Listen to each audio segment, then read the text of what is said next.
জগদ্দলের আতপুরে ঘরে ঢুকে বৃদ্ধার গলায় চাকু ঠেকিয়ে গহনা লুট করে চম্পট দিল দুষ্কৃতী। হঠাৎ দেখি যে দরজার সব খুলে দেখি যে আমাকে টর্চ লাইটটা নিয়ে আমাকে ইয়ে করেছে। দেখি আমি শুয়ে রয়েছে আমার সামনে দাঁড়িয়ে। একজনই ঢুকেছিল, ঠান্ডা করে একদম ভালো করে মাথায় টুপি দেওয়া ছিল। তারপরে বলে গয়নাগাড়ি কি আছে বের, আমি এই ঘরে কিছু থাকে না। তারপর ঠাকুরের গয়না ছিল, আমার হাতে চুড়ি ছিল, কানের ছিল, সব খুলে নিয়েছে। বা চিৎকার করবি আর গলায় ছুরি দিয়ে দেবো। ধাক্কা মেরে দরজা খুলে ঘরে ঢুকে এক দুষ্কৃতী বৃদ্ধার গলায় চাকু ঠেকিয়ে বৃদ্ধার হাতে চুড়ি ও কানের দুল প্রথমে হাতিয়ে নেয়। তারপর আলমারি খুলে 70-80 হাজার টাকা মূল্যের কালী ঠাকুরের সোনার উপর অলংকার লুট করে চম্পট দেয়। যদিও বৃদ্ধার পাশের 3টি ঘর বাইরে থেকে আটকে দেয়, যাতে টের পেয়ে কেউ বাইরে বেরোতে না পারে। বৃহস্পতিবার ভোর রাতের দিকে দুঃসাহসিক ঘটনাটি ঘটেছে জগদ্দল থানা ভাটপাড়া পুরসভার 20 নম্বর ওয়ার্ডের আতপুর মুলাজন নতুন পাড়ায়। গলায় চাকু ঠেকিয়ে লুটের ঘটনায় আতঙ্কিত 62 বছরের সর্বাণী ভট্টাচার্য। বৃদ্ধা জানান, ভোরের দিকে ঘুম ভাঙতে দেখি খাটের সামনে একজন চাকু হাতে দাঁড়িয়ে আছে। গলায় চাকু ঠেকিয়ে তারা 2 হাতের চুড়ি ও কানের দুল খুলে নেয়। চিৎকার করলে প্রাণে মেরে ফেলার হুমকি দেয় ওই দুষ্কৃতী। আলমারি থেকে নগদ 5000 টাকা সহ ঠাকুরের গহনাও হাতিয়ে নেয় ওই দুষ্কৃতী। রাতে 2টার সময় উঠেছি, উঠে দেখি দাঁড়িয়ে আছে খাটের সামনে। তারপর ছুরি দেখিয়ে বলছে কি আছে বের কর। আমার কাছে কিছু নেই। আমার হাতে চুড়ি খুলেছে, কানে খুলেছে, নাক চাবিটা খোলা, নাক চাবি খোলা যাবে না। তারপর আলমারিটা খুলে সব কানাগাটি নিচ্ছে, আমার হাতে দিয়ে ধাক্কা মেরে ফেলে দিয়েছে আমাকে। ছুরি কোথায় ঠেকেছিল? ছুরি গলায়। কি বলছিল? ঠিকই কি বলছিল? ছুরি দিয়ে বলছে চিৎকার করবি তাহলে মেরে দেবো, জানে লাইটে জ্বালাবি না, চিৎকার করবি না, চিৎকার করে লাভ নেই, কেউ বেরোতে পারবে, সব তালা দেওয়া। আলমারিতে কি ছিল? আলমারিতে কি ছিল? আলমারিতে গয়নাগাটি ছিল ঠাকুরের, কালী ঠাকুর। আর আমার তো হাতে চুড়ি ছিল, কানের দুল ছিল। কি করে ঘরে ঢুকলো? দরজা কি খোলা ছিল? দরজাটা ছিটকিনি বাদ দিয়ে দিয়েছিল, কারণ বোন ওঠে তো, জামাই সকাল কাজে যায়। আমি যেহেতু ওরা বোধহয় উঠেছে, আমি কে কোনো সাড়া নেই। তারপর উঠে দেখি ওই ধাক্কা দিয়ে খুলে গেছে। হ্যাঁ, অন্ধকার তো ঘর, লাইট তো জ্বালাতে দিচ্ছে না। কজন ছিল? একজনই ছিল। বাইরে কেউ ছিল? বাইরে দেখতে পাইনি। কি করে ঘরে ঢুকলো? তালা দেওয়া গেটে? উপর দিয়ে। উপরে কি সিঁড়ি আছে? দরজা নেই তো। আচ্ছা, আপনি কি আতঙ্কে আছেন নাকি ঘটনার পর থেকে? ছুরি গলা ঠেকিয়েছে, ভয় তো লাগবে। পুলিশে জানিয়েছিলেন? পুলিশ গেছিল তো, পুলিশ এসেছিল, জামাই এসেছিল, সব বলেছে পুলিশকে। বৃদ্ধার ভগ্নিপতি অনুপ সিনহা বলেন, কোনোভাবে ছাদে ওঠে এক দুষ্কৃতী। দরজা না থাকায় অনায়াসে ওই দুষ্কৃতী সিঁড়ি বেয়ে নিচে নেমে আসে। বড় শালিকার পাশের 3টি ঘরের দরজা বাইরে থেকে লক করে দেয় ওই দুষ্কৃতী। ঘণ্টাখানেক ধরে অপারেশন শেষে দুষ্কৃতী পালিয়ে যায়। অনুপবাবু সন্দেহ করছেন একজন দুষ্কৃতী ঘরের ভেতর ঢুকলো, হয়তো বাকি 2-3 জন বাইরে ছিল, তবে সেটা পরিষ্কার নয়।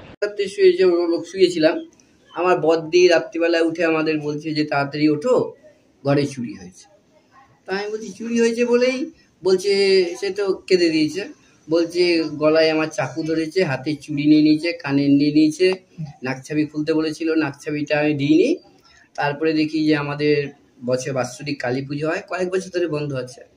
তা ওই ঠাকুরের কিছু গয়না ছিল, মুটু, 2টো হার, আর হচ্ছে কানের দুল ছিল, টায়রা ছিল, সোনার উপর মিলানো ছিল সবই। তা ওইগুলো সব নিয়ে নিয়েছে। আর বদ্দির হাত থেকে 2000 চুড়ি, কানের, এটা সোনার জিনিস, এটা গেছে। আর টাকা মিসেস যেটা বলছে, দেখো আমার তো গোনা নেই, তা মাঝে মনে হয় 1-1.5 হাজার বা 2 কিছু তুলেছিল, আর বলে কিছু নেই, 4-5 হাজার টাকার মতো আমার ছিল। সেই টাকাটাও সব বের করে দিয়েছে। পুলিশে জানিয়েছেন? জানিয়েছি। কি করে ঢুকলো চোররা? এইভাবেই ঢুকেছে পাশের বাড়ি থেকে। এখন দুদিকে রাস্তা, একটা পাশের বাড়ি আছে আর একটা আমাদের সাইড দিয়েও একটা জায়গা আছে। এখন কোথা দিয়ে ঢুকেছে এটা তো আমরা সঠিক বলতে পারবো না, কারণটা হচ্ছে আমাদের ছাদের দরজা নেই। আপনার তো পাশে তো আর ঘর আছে, লোকজন থাকে। হ্যাঁ, টের পেলো না কোনো? কেউ টের পায়নি। টের পেলে তো স্যার ব্যাপারটা হচ্ছে যে আমরা তো তাহলে তৎক্ষণাৎ ধরে ফেলতে পারতাম। পাশের ঘরে কি লক করে দিয়েছিল? পাশের ঘরগুলো সব লক করে দিয়েছে, নিচের ঘরগুলোকে সব লক করে দিয়েছে। নিচে কটা ঘর আছে? নিচে ঘর আছে 1, 2, 3টে। মানে আপনার শালি আর বাকি 3টে? মানে শালি ঘর একটা আর বাকি 3টে, আর রান্নাঘর আছে। এবারে আমরা যখন কি দরজা খুলে আমাদের ঘর থেকে যখন বেরোতে গেছি, তখন থেকে আমাদের ঘর দড়ি দিয়ে সিটকারি বন্ধ করে দিয়েছে। এবার রান্নাঘর থেকে দাও এনে ওই দড়িটা কাটা হয়, কেটে তারপরে আমরা বেরোই। তখন আমরা মনে মনে হলো, আমরা তো মানে ভয় পেয়ে গেছি যে ও অত বলবো রাত্রের দিকে এরকম করছে কেন। তারপরে বললো যে এরকম রাত্রিবেলা আমাকে চাকু ধরেছে, চাকু ধরে চুড়ি, কানের, আর তারপরে ঘরে এসে দেখি আলমারি থেকে সব তছনছ করে কাগজ পত্র যেখানে যা ছিল সব ঘেটে ঘুটেছে। কি মনে হচ্ছে একার পক্ষে কি সম্ভব তালা দেওয়া, দড়ি বাঁধা, লক করা? এইবার দেখুন, আমি যখন দেখিনি, কিন্তু এটা যেটা একার পক্ষে সম্ভব হলে অনেকক্ষণ টাইম নিয়েছে। এখন যেহেতু আমরা কি মনে হয় এলাকার লোক বা সন্দেহ, কি সন্দেহ না, দেখুন আমরা আজকে দীর্ঘ 35 বছর ধরে এখানে থাকি, কিন্তু আমাদের কোনো শত্রু নেই। প্রথম কথা হচ্ছে শত্রু নেই, আমাদের সাথে সবার একটা ভালো রিলেশন আছে। তা সেই ক্ষেত্রে আমি কাকে কি সন্দেহ? পুলিশ কি বলছে? পুলিশ আমাকে এই কথা বলেছিল, আমি একই প্রশ্ন করেছিলাম। আমরা 35 বছর ধরে এখানে থাকি, আমাদের কোনো রকম আজও হয়নি কোনোদিন আমাদের বাড়িতে যেরকম চুরি কোনোদিনই হয়নি। তা সুতরাং সেই ক্ষেত্রে আমরা এটা ক্যাজুয়ালি ভেবেছিলাম যে দরজাটা নেই তো কি আছে, আর আমরা তো গরিব মানুষ, কিছুই নাই, ওইটাও একটুখানি ধরে নিয়েছিলাম যে আমাদের তো সামান্য ইনকাম, তা দিয়ে আমাদের সংসার। তিনি জগদ্দল থানায় অভিযোগ দায়ের করেছেন।